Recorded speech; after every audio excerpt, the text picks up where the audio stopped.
Assalamualaikum warahmatullahi wabarakatuh. Perkenalkan, saya Nurhaliza sebagai moderator sekaligus pemateri pertama dan Ulfa Mardiana sebagai pemateri kedua. Di sini kami akan mempresentasikan materi tentang simulasi dan game based learning atau GBL. Baik, langsung saja ke penyampaian materi. Bagian A, pengertian. Yang pertama, simulasi. Menurut Emsop dan Simon tahun 1970, simulasi adalah sebagai suatu model sistem di mana komponennya dipresentasikan oleh prosesor aritmatika dan logika yang dijalankan komputer untuk memperkirakan sifat-sifat dinamis sistem tersebut.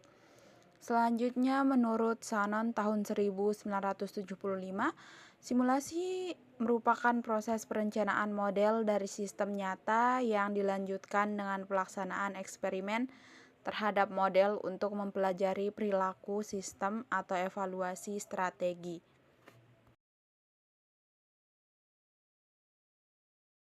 Selanjutnya, yang kedua, pengertian game-based learning. Menurut Toronte, game-based learning adalah penggunaan game dengan tujuan yang serius, yaitu ditunjukkan untuk pendidikan, sebagai alat yang mendukung proses pembelajaran secara signifikan. Selanjutnya, menurut Pratiwi dan Muspiroh tahun 2014, game-based learning merupakan metode pembelajaran. Jika diartikan ke dalam bahasa Indonesia, berarti suatu metode pembelajaran berbasis permainan. Selanjutnya, bagian B, hubungan antara game-based learning dan pendidikan. Serious Games sebagai sarana nyata dari game-based learning atau GBL menjadi alat yang penting dalam proses peningkatan edukasi. Beberapa pihak masih membandingkan game dan animasi di mana siswa dapat melihat orang lain atau proses tertentu diperagakan melalui animasi. Sementara dengan game, proses pemilihan tindakan, belajar dari kesalahan dan menganalisa proses menjadi satu kesatuan yang tidak terpisahkan dalam proses simulasi. Semuanya bisa dilakukan dengan suasana yang menantang dan menarik. Ini merupakan kekuatan dari sebuah game yang sebenarnya. Game-based learning tidak selalu untuk siswa sekolah. Pembelajaran sangat luas ke berbagai bidang seperti militer, medis, kesehatan, manajemen, musik, dan bisnis. Perpaduan game yang bersifat interaktif dan menantang bila dipadukan dengan edukasi yang terstruktur dan terukur dapat menghasilkan kombinasi yang positif. Dunia edukasi dapat mencapai tingkat pemahaman dan penyerapan materi pembelajaran yang jauh lebih efektif bila dilakukan dengan game. Game-based learning salah satu metode pembelajaran yang dirasa cocok dengan kondisi dari generasi digital sekarang ini karena 3 alasan, yaitu sebagai berikut. Yang pertama, menciptakan lingkungan belajar yang menyenangkan serta membuat siswa semakin termotivasi belajar.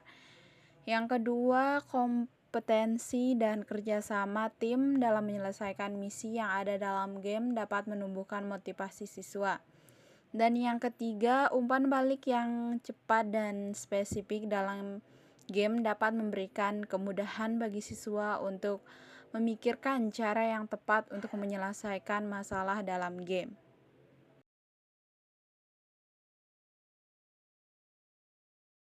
Selanjutnya, bagian yang kecil, kelebihan simulasi dan game-based learning. Yang pertama, siswa menjadi aktif dan kritis. Yang kedua, adanya interaksi dan peran langsung dalam pembelajaran. Yang ketiga, guru dapat mengevaluasi secara langsung pada saat permainan. Yang keempat, pemahaman lebih berkesan dan tambah lama di ingatan siswa. Dan yang kelima, game memiliki sisi menghibur serta menyenangkan bagi yang memainkannya. Selanjutnya, yang ke-D, kekurangan simulasi dan game-based learning. Yang pertama, membutuhkan waktu yang banyak. Yang kedua, suasana kelas aktif tapi sering menimbulkan kegaduhan sehingga mengganggu kelas yang lain. Yang ketiga, persiapan dan langkah-langkah yang dilakukan harus dipersiapkan dan diuji cobakan terlebih dahulu, sehingga membutuhkan proses yang cukup panjang. Yang keempat, suasana kelas tidak kondusif dan membutuhkan alat atau instrumen yang lebih. Baik, selanjutnya akan saya serahkan kepada Ulfa Mardiana sebagai pemateri kedua. Dipersilahkan.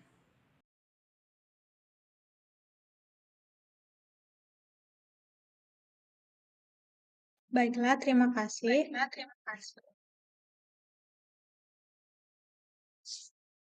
Selanjutnya di sini saya akan menjelaskan tentang penerapan simulasi game-based learning dalam pembelajaran. Di sini itu kita sudah mencoba untuk download suatu aplikasi yang sesuai dengan game-based learning ini, yaitu aplikasi bermain dengan menggunakan bahasa Inggris. Namanya di Google Play Store itu adalah APK Preschool Game. Contoh penerapannya simulasi game-based learning ini salah satunya ialah aplikasi belajar sekaligus bermain. Gambarnya bisa dilihat seperti ini gambar aplikasinya. Nah, pada aplikasi ini terdapat beragam pilihan permainan yang dapat dimainkan oleh anak. Setiap permainan dapat disesuaikan dengan umur anak. Dalam permainan ini menyiapkan permainan untuk umur 2 hingga 6 tahun. Selanjutnya, salah satu permainannya dalam aplikasi ini ialah tentang makanan. Di sini itu terdapat beberapa menu mulai dari permainan mendengarkan nama-nama makanan hingga menebak makanan yang terdapat pada gambar. Selanjutnya, di sana juga terdapat permainan dengan tema hewan dan mulai dari mendengarkan nama-nama hewan hingga permainan menangkap hewan. Pada aplikasi tersebut menggunakan bahasa Inggris sehingga dapat mengenalkan istilah-istilah bahasa Inggris sederhana kepada anak. Selanjutnya, penerapan simulasi dan game-based learning dalam pembelajaran. Penerapan simulasi atau GBL ini dapat dilakukan kepada anak untuk membantu meningkatkan kualitas pembelajaran.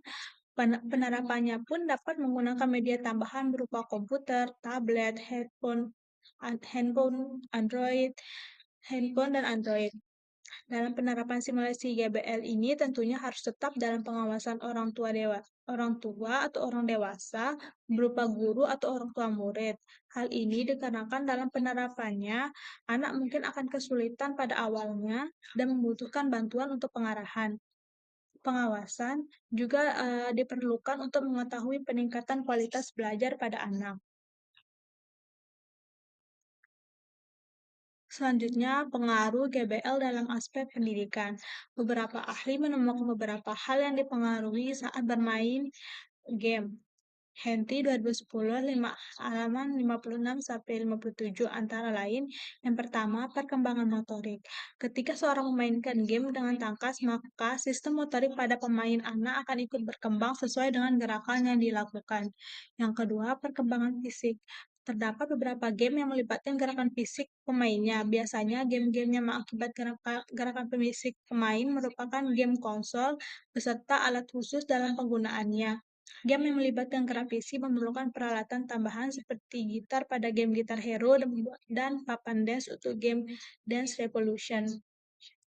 Selanjutnya, perkembangan neurologi. Dalam memainkan game akan melibatkan perubahan yang terjadi dalam otak dan saraf pemain ketika seorang pemain memainkan game berulang kali. Selanjutnya, perkembangan kognitif. Dalam bermain game, seorang pemain akan belajar dalam kemampuan mengatasi perubahan yang terjadi dari waktu ke waktu atau perubahan yang terjadi dari level ke level berikutnya. Semua perubahan tersebut akan dapat memicu atau memacu perkembangan kognitif pemain. Yang kelima, perkembangan moral. Dalam memainkan game, seorang pemain akan mengalami perkembangan moral yang dilatar belakangi dari pengaruh seorang pemain. Selanjutnya, pengembangan bahasa. Setiap pemain akan dapat menambah kosakata dari game yang dimainkannya beserta pengucapan kata-kata baru dari game yang dimainkan. Kosakata tersebut dapat berupa bahasa asing atau bahasa lokal. Selanjutnya, perkembangan sosial. Game yang dimainkan bersama-sama, baik game yang dimainkan secara langsung maupun online, dapat menambah hubungan sosial antara sesama pemain game melalui game. Sesama pemain dapat berinteraksi dan menyusun sebuah strategi guna menyelesaikan misinya. Selanjutnya, perkembangan peran. Dalam memainkan game, pemain akan belajar mengenali peran, baik sebagai karakter pria ataupun karakter wanita. Sekian dari saya, selanjutnya akan saya serahkan kepada moderator. Baik, di sini saya akan membacakan kesimpulan. Pembelajaran berbasis permainan atau game-based learning merupakan suatu model pembelajaran yang menerapkan dan menyerukan komponen pendidikan yang menyenangkan dan permainan dalam proses belajar sehingga menciptakan suasana belajar yang nyaman, menyenangkan, dan aktif.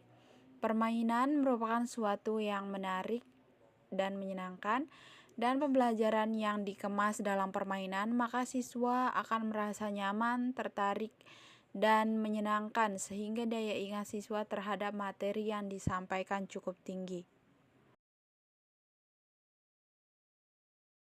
Sekian dari kelompok kami, mungkin hanya itu yang dapat kami sampaikan. Lebih dan kurangnya mohon dimaafkan. Assalamualaikum warahmatullahi wabarakatuh.